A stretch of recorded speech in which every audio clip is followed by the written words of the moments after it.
इंशाल्लाह ताला आज आपको सीखने का कोई ना कोई मौका मिलेगा।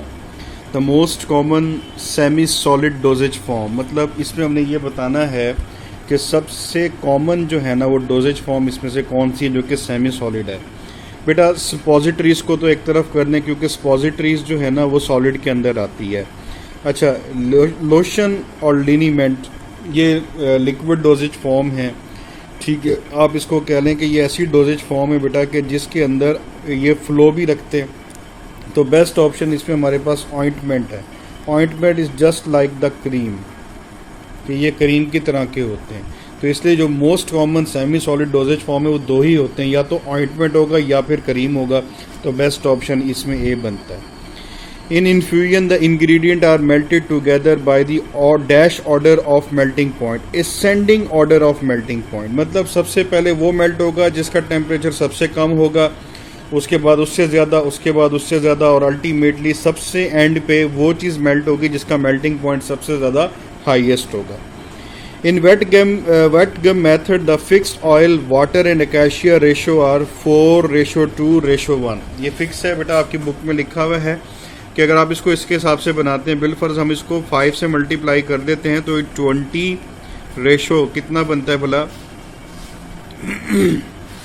20:10 और रेशो 5 का हिसाब किताब बनेगा। इन bottle method the ratio of oil, water and acacia that is about, बेटा इसमें दो हमारे पास रेशोज़ हो सकती हैं। कौन कौन सी रेशोज़ हो सकती हैं? ये दो रेशोज़ इसके अंदर हो सकती हैं। एक तो 3:1 भी हो सकती है और 2:1 भी हो सकती है। तो बेस्ट ऑप्शन इसमें हमारे पास ए और बी है। अच्छा, उसके बाद है बेटा the manufacturing of dash require the good manufacturing practice, जिसको हम क्या कहते हैं, GMP कहते हैं। GMP stand for good manufacturing practice. अब ये जो अगर हम गुड मैन्युफैक्चरिंग प्रैक्टिस की बात कर रहे हैं ना बेटा, तो ये सिर्फ और सिर्फ इंजेक्टेबल्स के लिए किया जाता है, क्योंकि जो हमारा इंजेक्टेबल रूट है ना वो इंतहाई सेंसिटिव होता है। तो उसके अंदर हमें उन चीज़ों, जो भी प्रोडक्ट्स हैं इंजेक्टेबल हैं, चाहे वो इंट्रावीनस है, इंट्रामस्कुलर है या सबकुटेनियस रूट है, उसके अंदर हमें इंतहाई स्टीराइल जो है ना प्रोडक्ट डेवलप करनी पड़ती है। तो बेस्ट ऑप्शन इसमें बी है, जिसको इंजेक्टेबल्स कहते हैं जी।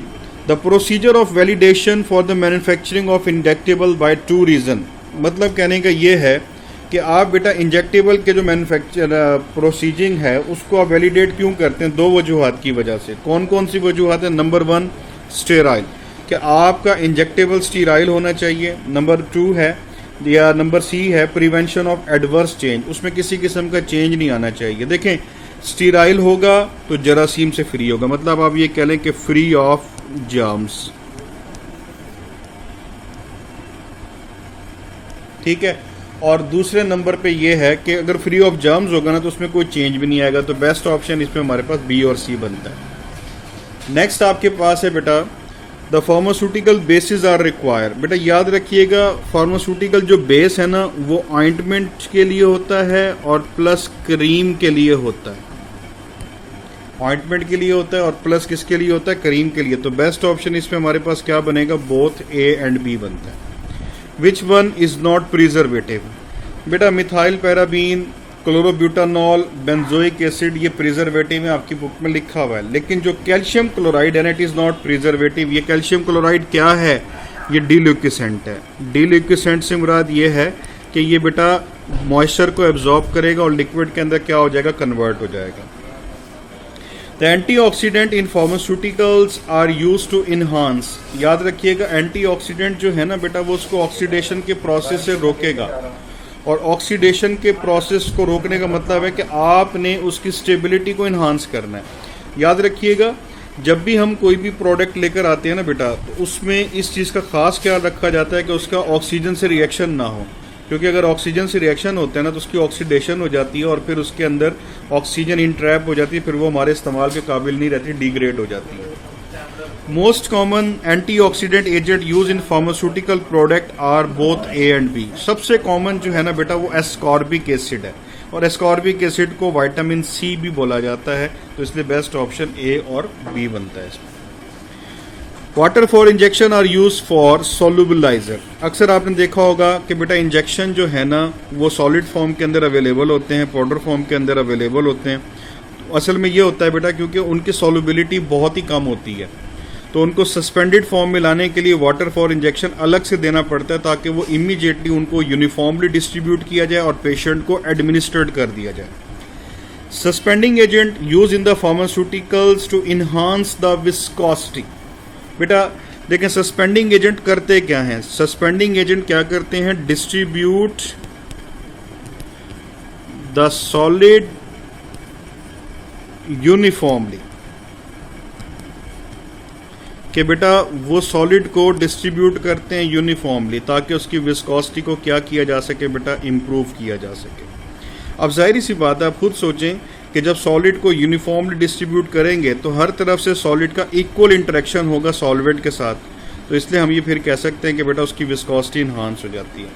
डैश आर पीएच स्टेबलाइजर, कि वो कौन से एजेंट है जो कि पीएच स्टेबलाइजर है, तो बेस्ट ऑप्शन इसका हमारे पास बफर्स है। बफर्स क्या करते हैं बेटा, रेजिस्टेंस टू चेंज पीएच, कि ये पीएच को चेंज होने से रोकते हैं। Curtains are the secondary protection against, हाँ जी, बोथ ए एंड बी, क्योंकि कर्टन से मैकेनिकल हैजर्ड से भी बच जाते हैं और इन्वायरमेंटल इफेक्ट से भी बच जाते हैं। The public health is the study to improve the health of population. याद रखिएगा पब्लिक हेल्थ में पब्लिक का मतलब होता है कि हमारा जो ताल्लुक है ना बेटा वो आबादी से है, अवाम से है। कोई सिंगल इंडिविजुअल हमारे लिए इंपॉर्टेंट नहीं है, हमारे लिए तमाम कम्युनिटी के लोग इंपॉर्टेंट है। तो इसलिए हम क्या काम करते हैं कि पब्लिक हेल्थ के अंदर हमारा ताल्लुक जो है किसी इंडिविजुअल से नहीं होता बल्कि पॉपुलेशन से होता है, तो बेस्ट ऑप्शन इसमें हमारे पास बी बनता है। The study of distribution and disability of the disease is called epidemiology.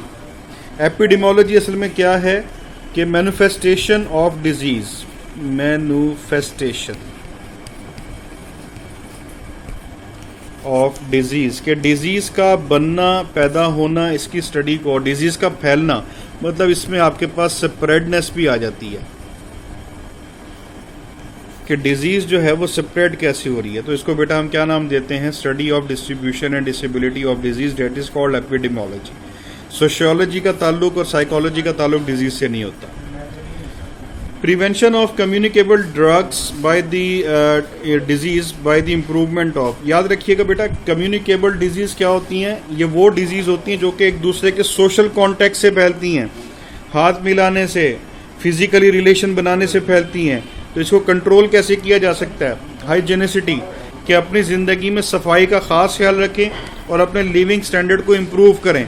तो ये दोनों चीज़ें मिलती हैं तब जाके आप इस डिजीज़ से बच सकते हैं। तो बेस्ट ऑप्शन इसमें डी बनता है, ए एंड सी है। The most common communicable disease are AIDS, sorry dangerous, क्योंकि एड्स अभी तक आपको पता है ला इलाज है, बाकी सबका इलाज मौजूद है। Pharmacist accessible to the all public, community, community pharmacist वो होता है जो कि तमाम पब्लिक को ईजिली एक्सेसिबल होता है। उसके बाद community pharmacist divide into two categories, दो कैटेगरीज बनती है। नंबर वन ओन बिजनेस वाली, कि या तो फार्मासिस्ट का अपना बिजनेस हो। नंबर टू उसके अंदर जो चीज़ आती है ना बेटा वो ये है, या तो फिर वो रिटेल फार्मासिस्ट हो किसी चेन फार्मेसी पे, एट चेन फार्मेसी, ठीक है बेटा। तो ये एमसीक्यूज हैं। अब आते हैं लॉन्ग क्वेश्चन की तरफ जी। Describe the preservative antioxidant suspending agent. देखें अब आपका 5 नंबर का क्वेश्चन है। इस 5 नंबर के क्वेश्चन में आपने ये तीनों टर्मिनोलॉजीज को एक्सप्लेन करना है। तो सबसे पहले तो आपने इन तीनों को डिफाइन करना है। डिफाइन करने के बाद फिर आपने इनकी बेटा एप्लीकेशन बतानी है, और एप्लीकेशन बताने के बाद इनकी आपने एग्जाम्पल्स बतानी है कि इनकी एग्जाम्पल्स हमारे पास क्या क्या हैं और कौन कौन सी एग्जाम्पल इसके अंदर इस्तेमाल होंगी। तो ये सब इसमें आपने देखना है। Describe the manufacturing of cream and emulsion. बेटा क्रीम और इमल्शन जो होते हैं दो किस्म के होते हैं, एक वाटर एंड ऑयल है और एक ऑयल इन वाटर है। तो इनको बनाने के 3 मेथड हैं। एक है वेट गम मेथड, एक है ड्राई गम मेथड और एक है बॉटल मेथड। ये सब आप एक्सप्लेन करेंगे। एक्सप्लेन द कम्युनिकेबल डिजीज़, इसको पहले डिफ़ाइन करेंगे बेटा, और डिफ़ाइन करने के बाद फिर आप इसके अंदर एक्सप्लेन करेंगे कि ये डिजीज़ कौन कौन सी हैं जो कि कम्युनिकेबल के अंदर आती हैं, फिर इसकी प्रिवेंशन बताएंगे, ट्रीटमेंट बताएंगे। तो ये सब है। Write down the objective of national drug policy of Pakistan. कि बेटा ड्रग पॉलिसी का मतलब क्या होता है कि rational use of drug, rational use of drug, कि आपने रैशनल यूज से मुराद क्या है, एप्रोप्रिएट, कि आपने एप्रोप्रिएट यूज ऑफ ड्रग को फॉलो करना है। मतलब आपने मुनासिब ड्रग का यूज बताना है, सेफ्टी भी बतानी है, एरर से भी पेशेंट को दूर करना है, साइड इफेक्ट से भी पेशेंट को क्या करना है बेटा, दूर करना है। ठीक है, थैंक यू सो मच बेटा। तो ये आज का यहीं तक था आपके डिस्कशन बेटा, जो कि हमने अभी कंप्लीट की है। तो बाकी इंशाल्लाह फिर नेक्स्ट जब पेपर बनेगा तो फिर मैं ये दोबारा आपको अगला जो है ना वो डिस्कस कराऊंगा।